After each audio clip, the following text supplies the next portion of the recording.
de Piedra Fraga.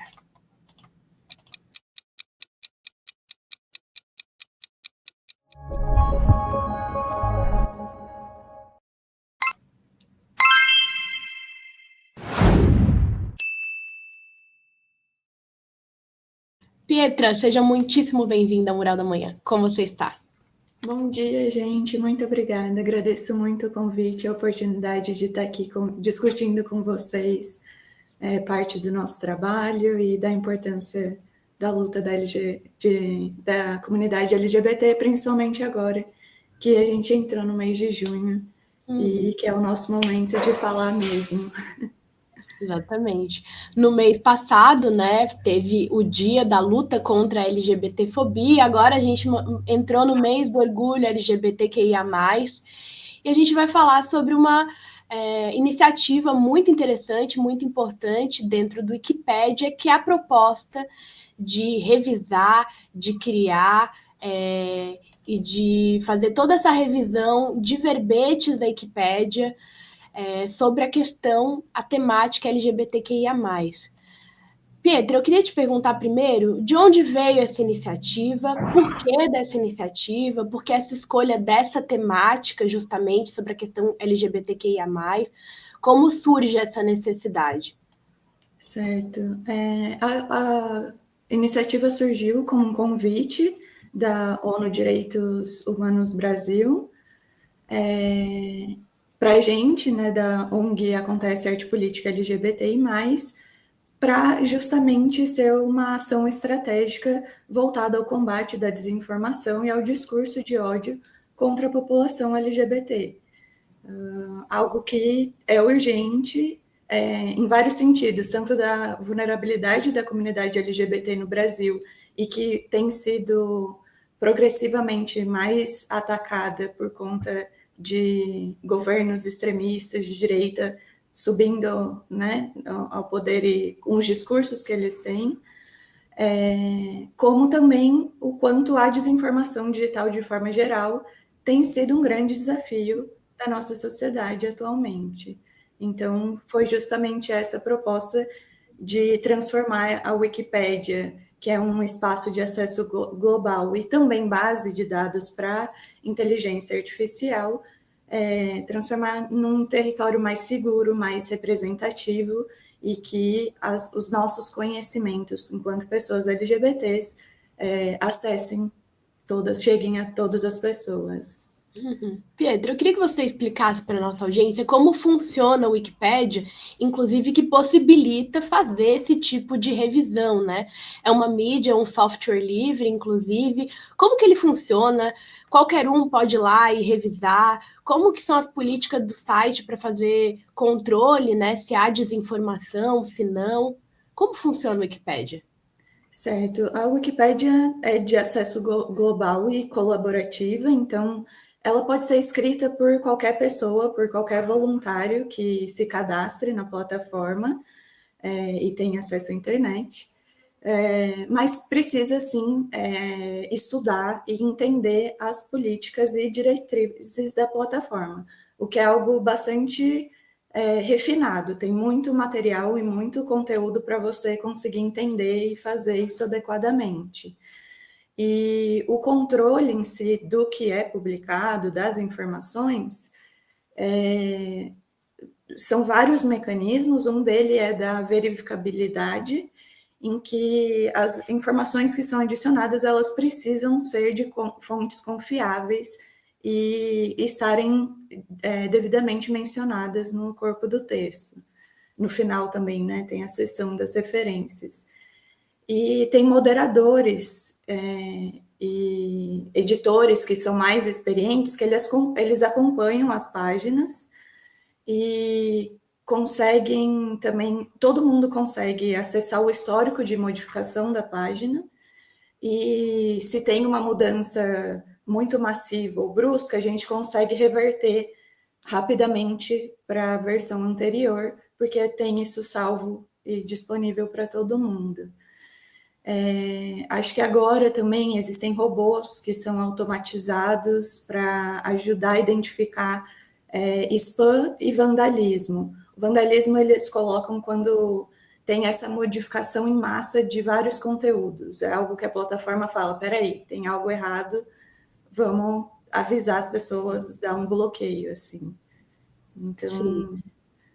Você falando, né, sobre isso, sobre a necessidade de ter revisão, de ter a bibliografia, ter as referências, né? Sempre cada informação você vê no Wikipédia ali a notinha de rodapé. E algo que me preocupa muito, Pietra, é porque o Wikipédia, assim como vários outros sites que a gente nem sabe quais são, estão sendo utilizados pela inteligência artificial. Então, hoje, quando você faz qualquer pesquisa na Google, aparece um resuminho, né, daquilo que você perguntou ou pesquisou. E você não sabe de onde sai essa informação, você não sabe qual a veracidade dessa informação. A gente sabe que neutralidade não existe, né? Então, com que base que a inteligência artificial cria aquele resuminho sem você saber de onde tirou? O que você pensa sobre isso? E aí, qual que é a importância de você ter um conteúdo, né, verificável, você ter um conteúdo verdadeiro dentro da plataforma da Wikipédia, sabendo que ela tem sido utilizada pela inteligência artificial? Eu acho que isso é uma questão da produção de conhecimento de forma geral, né? De como a gente produz, então a gente precisa colocar, olha, de onde eu estou tirando isso, em quem que eu estou baseado, o que é fundamental para a gente entender o recorte que a pessoa está fazendo, de onde ela está partindo para fazer essa discussão, e também para a gente conferir, porque é isso, se não foi só uma criação, se não é uma fake news, se não é, né? Então, é extremamente relevante a gente acessar a fonte de onde as coisas estão sendo desenvolvidas, onde essa produção de conhecimento está se desencadeando. E acho que na questão de a inteligência artificial, acho que é no potencial que ela tem de dissipação da informação, então, se existe um erro ali, uma violação de direitos humanos, se existe uma desinformação, o que quer que seja, ou mesmo que seja uma informação positiva, o acesso que a gente tem hoje é tudo muito mais rápido, muito mais fluido, muito mais instantâneo, e o impacto que isso tem é muito maior, porque são muito mais pessoas acessando daquela fonte, porque hoje as pessoas estão trocando, né? Ao invés de procurar em Google, ao invés de procurar em artigos científicos, usam muito as inteligências artificiais. Se a gente não sabe de onde elas estão se embasando, de quem que fica o discurso, de um grupo que a gente não sabe, supostamente, mas, por exemplo, os desenvolvedores de IA são geralmente homens brancos, héteros, enfim. Então, a gente ser influenciado e adotar uma perspectiva de vida e de informação de um grupo hegemônico e que a gente não...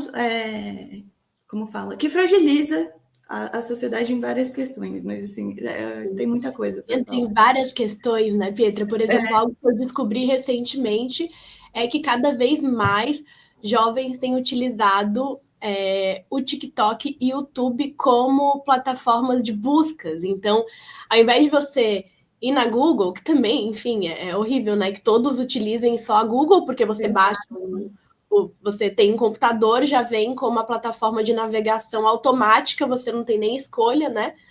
Mas pior ainda é quando nem mais se lê. Então, tem se utilizado o YouTube e o TikTok como plataforma de busca para tudo, assim. Então, você acessa a informação através daí. Isso é muito grave. Uhum. Pietra, voltando ao tema da Wikipédia e da questão LGBT. Como que foi para vocês fazerem essas pesquisas? Porque, assim, imagino que tenha... como que se fez essa seleção de quais artigos e quais textos que seriam selecionados? Porque é um mundo de coisas, né? E muitas coisas perpassam a questão LGBT, às vezes não diretamente, mas de forma secundária. Então, como que vocês fizeram a seleção e o que vocês encontraram? Se havia muita desinformação, se havia conteúdo LGBT-fóbico diretamente, o que foi que vocês acharam? Tá. Em termos de metodologia, o procedimento que a gente fez, a gente usou 98 palavras-chave relacionadas à comunidade LGBT para buscar os verbetes, os artigos na plataforma da Wikipédia. E aí, nisso, a gente identificou 302 artigos. Dentre eles, 16 eram com conteúdo discriminatório, 102 artigos eram incompletos ou desqualificados. A gente viu que 22 palavras-chave que a gente jogava, ou temas correlacionados, não tinha nenhum retorno. E 117 artigos estavam completos, estavam muito bem redigidos, com referências qualificadas, e 45 não foram categorizados. A gente ficou na dúvida, eram bem complexos ali de onde colocar. E acho que uma questão que é legal eu comentar, é importante, por exemplo, para vocês entenderem mais também do que a gente achou, um dos artigos que me chamou muita atenção era um que falava sobre uma escala de intensidade de transgeneridade. Então, ele tentava classificar as pessoas trans e travestis nessa escala, como se existissem níveis mais ou menos legítimos de transgeneridade. E aí eles usavam termos como pseudo-travesti, travesti de intensidade moderada, ou travesti verdadeiro, que carregam uma carga muito patologizante e principalmente hierárquica, né, do que representa ou não a diversidade, a autodeterminação da identidade de gênero. E me chamou a atenção também justamente porque se pode falar sobre isso, a gente pode falar, olha, que absurdo que isso existiu, né? Às vezes é importante a gente não apagar esses absurdos, mas é a forma como a gente coloca isso na plataforma e principalmente discutindo sobre, olha, a partir de tais referências, a partir de como a gente entende hoje, isso é algo muito ultrapassado, isso não tem validade científica, social. Então, não tinha nada dessas discussões, né?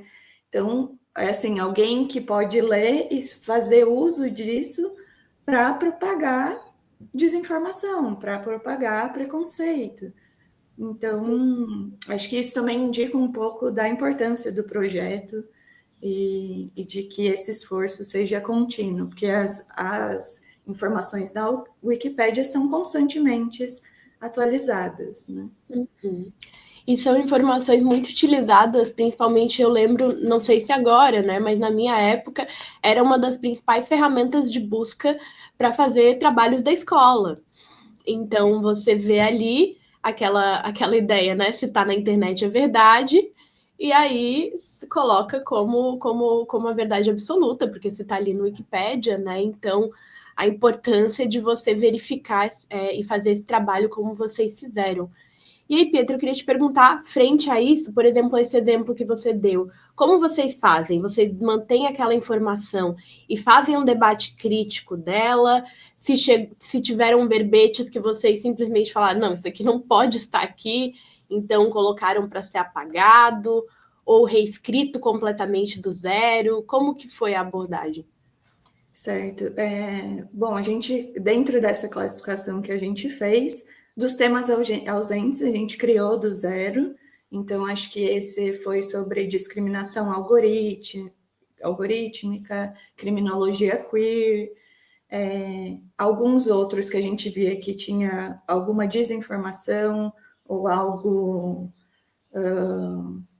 né, alguma parte ali desqualificada ou ausência de referências, a gente refinou, aprimorou o conteúdo e trouxe outras referências, e reescrevendo o texto. E quando era de discurso de ódio, aí era uma questão muito de uma reescrita mesmo, né, de cabo a rabo, vamos dizer assim. Então, cada um tinha, e cada texto tem a sua complexidade ou, né, a sua peculiaridade de como foi escrito ou do que precisa ser modificado. Sim.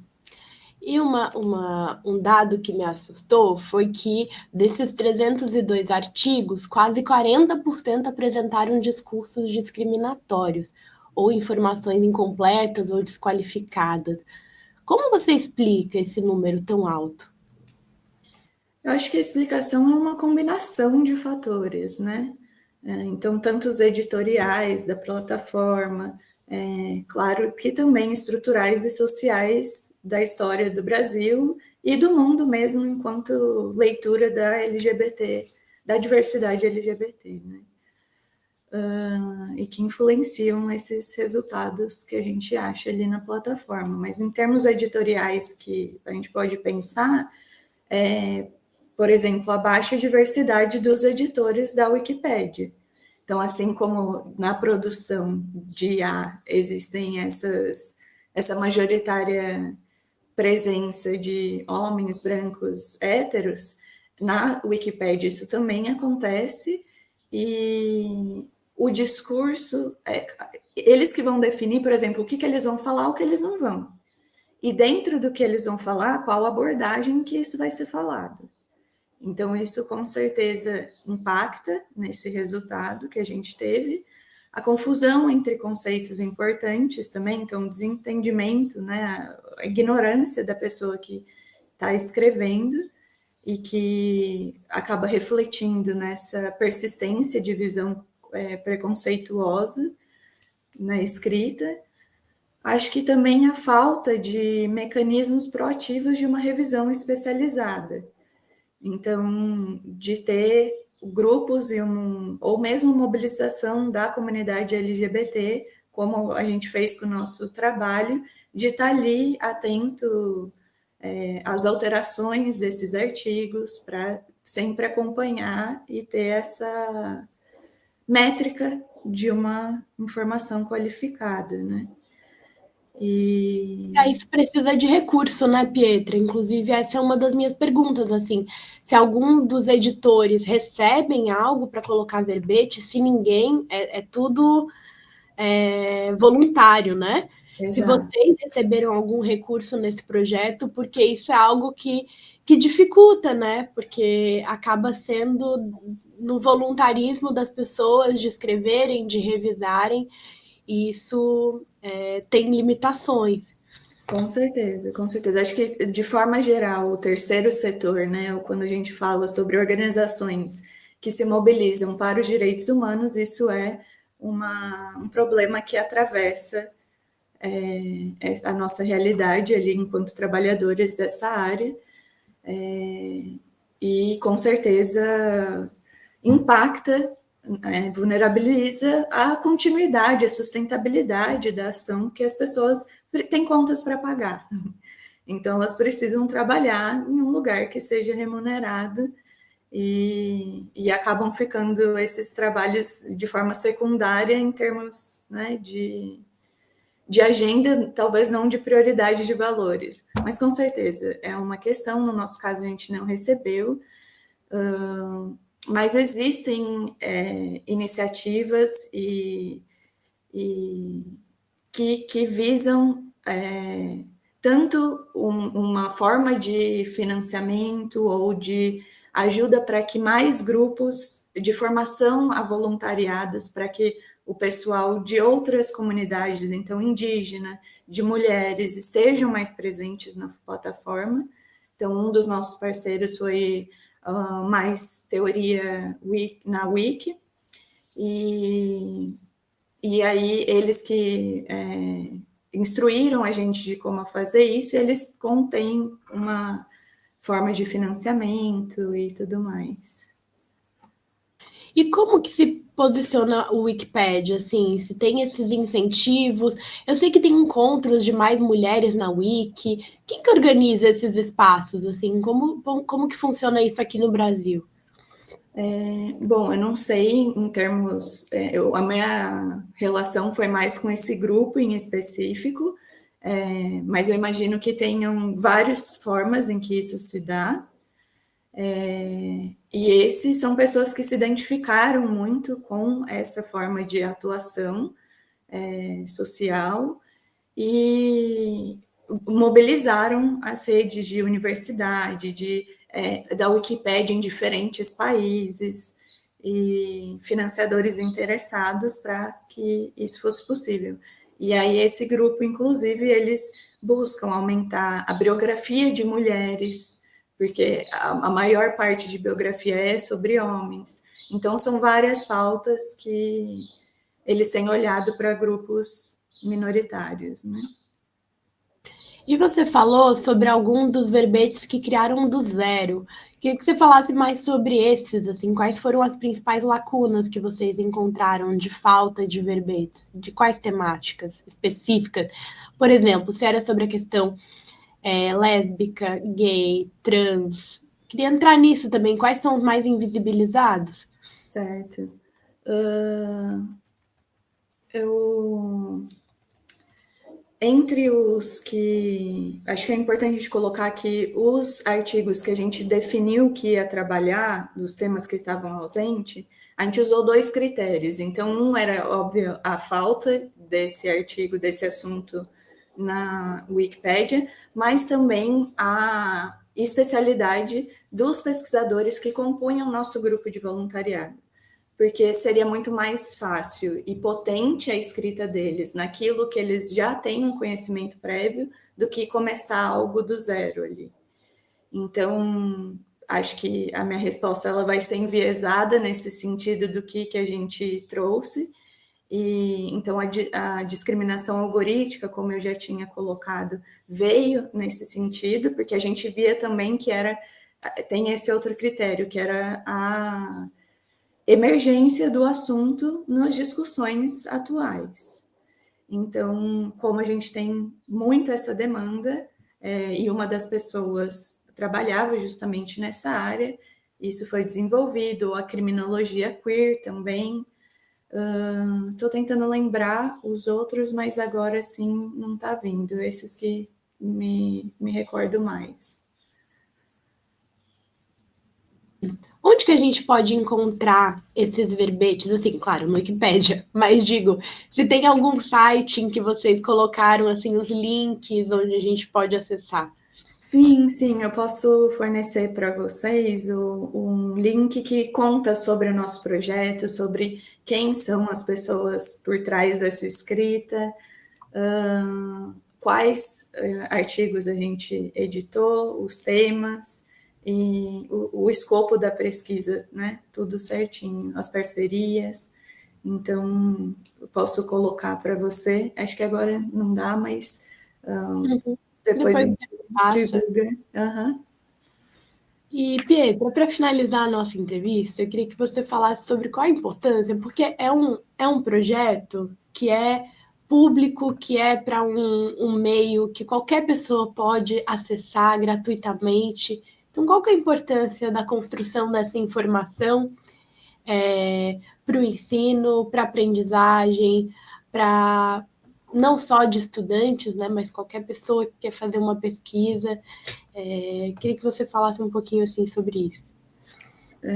Eu acho que quando a gente trabalha numa plataforma democrática, é muito importante que a gente tenha um conteúdo muito qualificado, porque a gente vai influenciar a opinião, a construção de saber de várias pessoas de vários diferentes âmbitos, né? Então, inclusive de ciência, porque às vezes a gente tem discussões ali que despertam algum outro pensamento, que alguém vai desenvolver uma pesquisa, na educação de crianças, né, adolescentes, que eu acho que hoje usam menos a Wikipédia, mas que como a IA utiliza a Wikipédia como fonte, continua sendo uma forma de influenciar,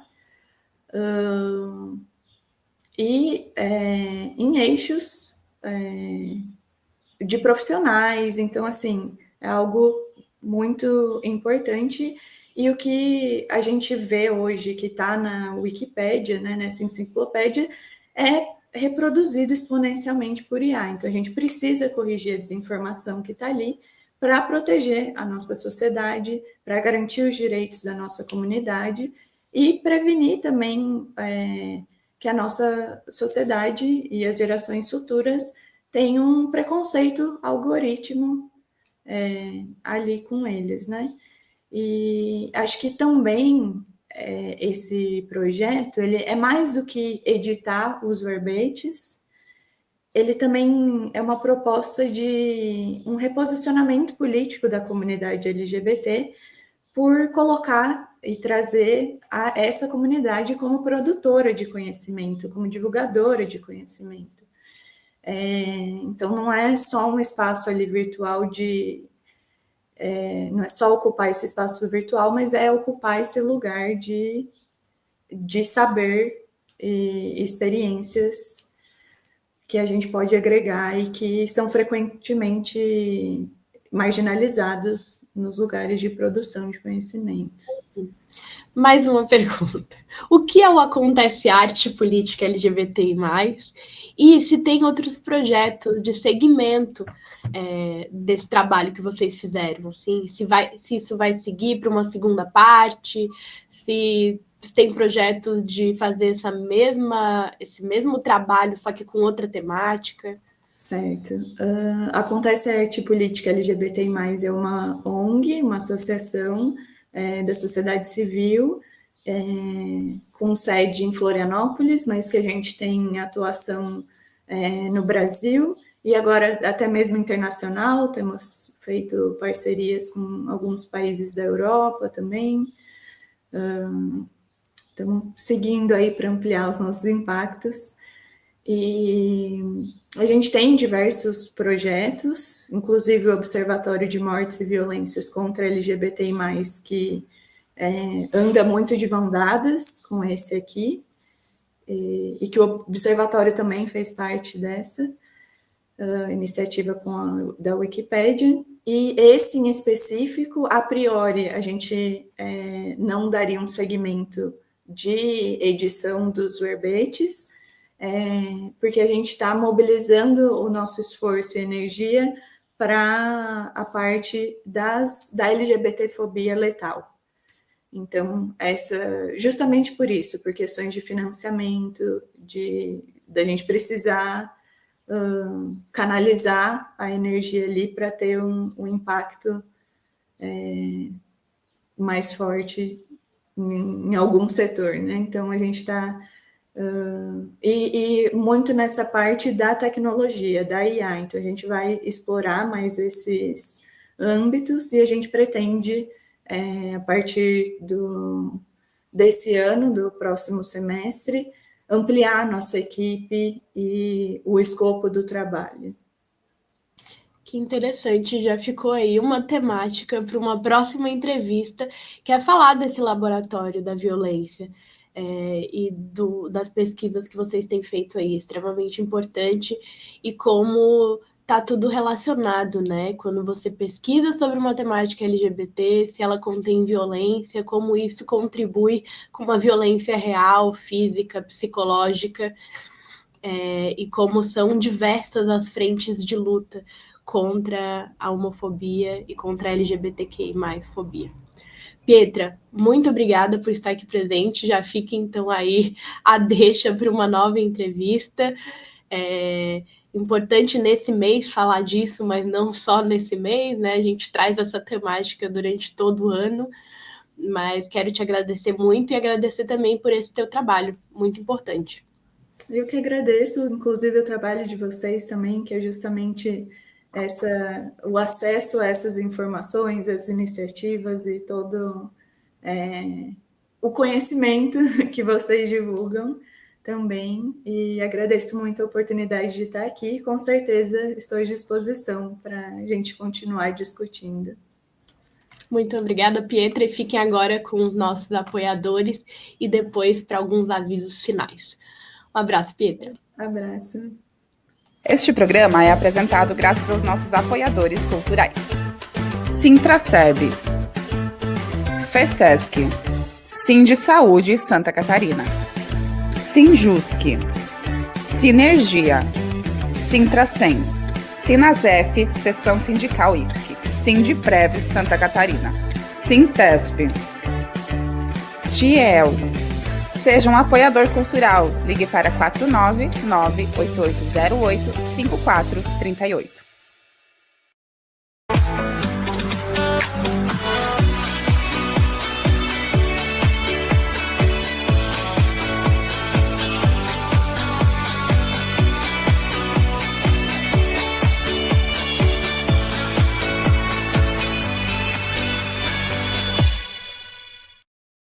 A democracia na América Latina está sob ataque. Golpes de Estado, lawfare, os assédios judiciais e perseguição política são as novas armas para silenciar os povos e suas lutas.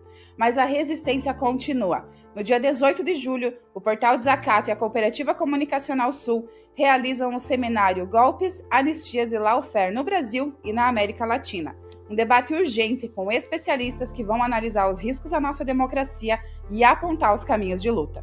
O evento também marca a 4ª edição da distinção jornalística Gustavo de Lacerda. E teremos um show especial com a cantora argentina Mariana Bararri, vencedora do Prêmio Gardel. Acontece no auditório da FESESC em Florianópolis, às 14 horas, com transmissão ao vivo pelo YouTube e nas nossas redes sociais. A sua presença e o seu apoio são fundamentais nessa luta por memória, verdade e justiça. Participe!